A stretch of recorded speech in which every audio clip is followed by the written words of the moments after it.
My wife cheating on our 10-year anniversary. TL. Doctor says it all.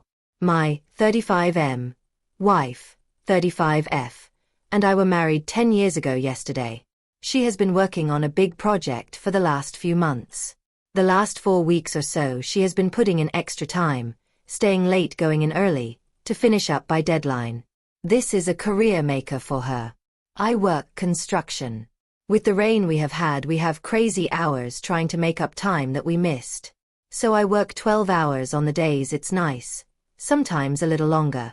If it's raining when I get up, I don't go in. Some days we get sent home when it starts. Too dangerous. I usually hit the gym for an hour or two. Thursday we started at 6 a.m.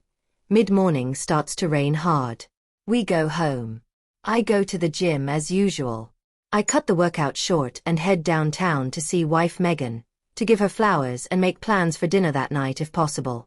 We really haven't seen much of each other this week. I went to bed about 9 p.m. She wasn't home.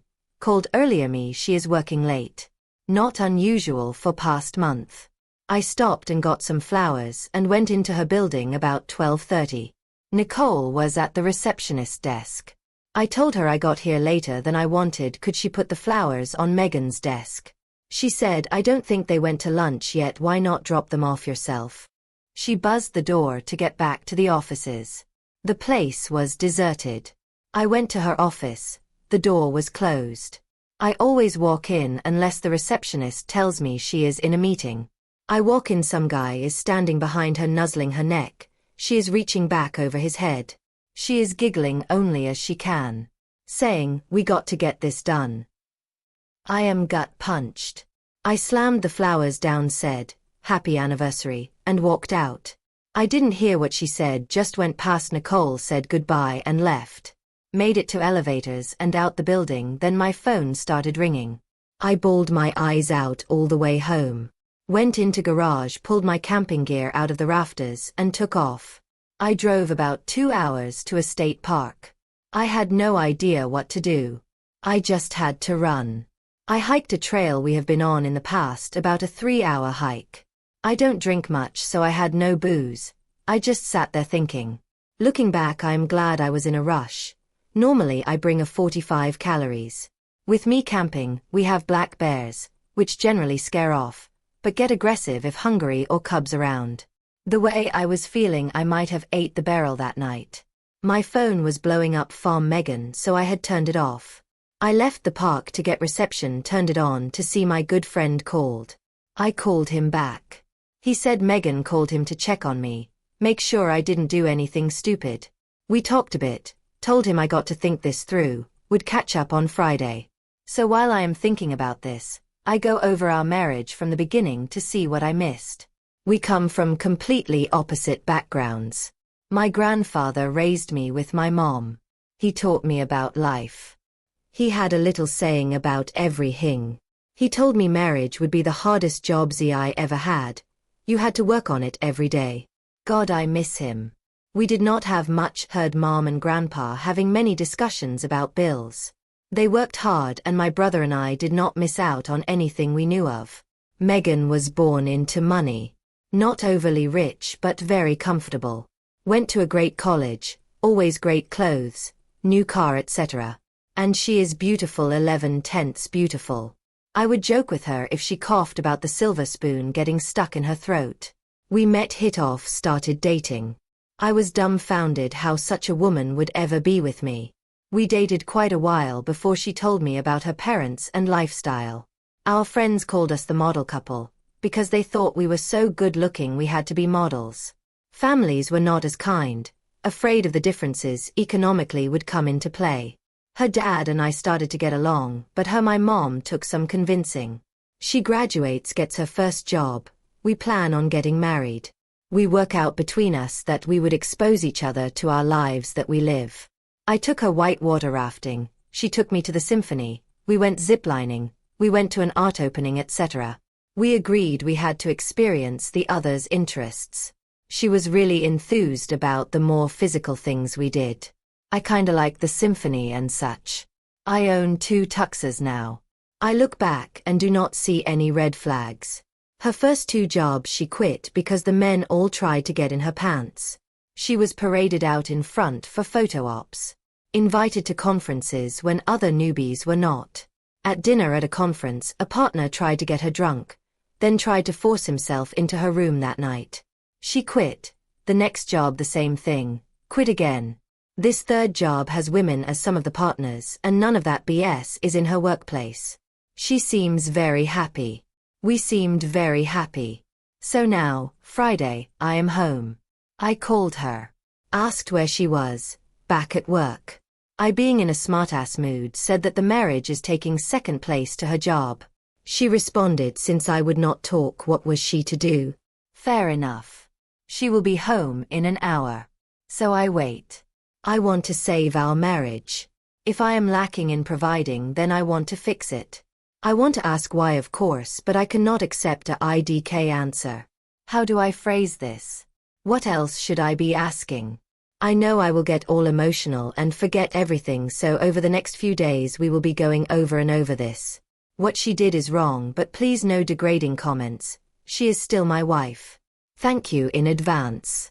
Update. TL. Doctor talked throughout the night and today. Finally got to the why. She answered all questions. Okay, here is an update from last couple days. I am exhausted, sorry for the bad form that is about to happen. Wife and I had a marathon talking session on Friday into late night. I started by asking that she be honest in all answers and be complete. Do not tell me half-truths that have to be asked several different ways to get a complete answer. She agreed. I started with why. Answer IDK. Kinda of what was expected. We went round and round on this. Finally I said, how many times did you have sex? Started to dodge, but when I let out a sigh and shook my head, she said 6 or 7 times. That started things rolling. I kept my cool. How long? Last 3 weeks. Back to why? Could not give an answer. Do you still love me? Yes. Saying it because we are done trying to save marriage? No, with some conviction. Do you find me attractive? Yes. Why? Still can't answer. Am I not giving you something you are looking for? Here she hesitated but quickly recovered. I knew I was onto something. Could not crack the nut though. Finally, about midnight, I was tired, she was tired. I said, Megan, you are an intelligent woman. I cannot believe you cannot articulate the why I am asking about. She started crying, saying she is trying to answer my questions. I said, okay, enough for tonight, time for bed. She starts to walk toward the door. I asked where she was going. To my parents' house. I told her that this is our house. I am not asking you to leave. She stopped crying at that point. I said, we are not divorced or separate. That may come, but for now we need to be together until we sort this out. We actually slept in the same bed, not sex in case you were going to ask. I am up almost most of the night. I am reading some of the comments and DM. Had some great comments and back and forth with a few people. One told me that women generally marry up in social status. We were unusual. Maybe second thoughts. One suggested that maybe I was right, that I was not fulfilling something for her. But one told me that there was a post a few days ago describing this scenario, but from the women's view asking what she should do. He could not find it on the subs he looked at. r/surviving infidelity and r/infidelity. So I pulled up Reddit, put in Megan's account, looked at her history. Bingo. She was the one who posted. So this morning, bright ABD early, we start again. I start out why. Same answer. We go round and round, she getting annoyed. Then I say, did this guy challenge you intellectually? The look on her face was priceless. You read my post. For the masses, she described how she caught the feeling. When they first kiss, make-out session in hotel, she left. Next morning after I left for work, she hightailed it over to hotel to put an end to it, then had sex. It continued at least up to her posting. I am sure a couple days later I discover them. She also was weighing on whether to leave, then says this is moving way too fast, she needs to separate from this guy. So I present this to her, that she thinks I am a dumb hick. No, she was attracted to him, because this project they are on is his idea. She feels she is getting passed by, and needs to up her game. The stimulation from this led to the attraction and the rest. Now IDK. I know her, she was sincere. Now the floodgates open, we have a great dialogue through the issue. Mid-afternoon, she wants a break. She leaves to her parents. So, I am writing this update. Knock on the door. Okay, gotta say, I am really tired now. There stands Megan's mom. I tell her Megan is on the way to their house. She knows she wants to talk to me. She has never been to our house by herself. She has never that I remember talked to me privately. She says she is not here to sway me in any way. She would accept any decision I make. But she wants to tell me her story. She was married once before Megan's dad. I knew that. The man she married was the love of her life. Didn't have much. She met now husband, they caught some feelings. Before they cheated, she told first husband they were done, divorced. Married new guy, he had some money but was an up-and-coming exec. Couple years go by not happy. Made a mistake. Old husband moved on, is married. She gets pregnant. Has Megan, goes into depression, was actually institutionalized.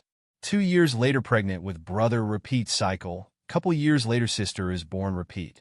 No more kids, she is fixed. Everyone thought it was postpartum depression. I guess it was, but it mirrored her ex also expanding his family. To this day, she knows where he lives, his kids' names, etc. She has never gotten over leaving the love of her life. She sees how I am with Megan. She sees she is my love. She saw when she quit her first job, how I took care of her. She got up and left saying nothing else. This is really long, I know. Please, Maud, stay with me. Couple things to clean up. Much talk about Megan's first 2 jobs. None of you were there when she got off that plane and collapsed into my arms. We weren't married yet. Harassment is real. Report it to who? The guy owned the company. She did right and quit. The second job was more of the same. She left as soon as she felt uncomfortable. So food to all those bad-mouthing her actions. Next up, I asked for civility in treating Megan. There were some that just showed their ass and spoke out anyway. I asked for advice but put down, called names. Someone said the kind Reddit community has offered great advice. I call BS. They for the most part offered insults, bad language, very little insight. Thank you to the kind people who DM, you were the best. Those that shared their stories, I appreciate you and hope your journey from here is a smooth one. Want to know about Nicole? Nope. Want to know to what the future holds? Nope. Oh, and her post will be removed.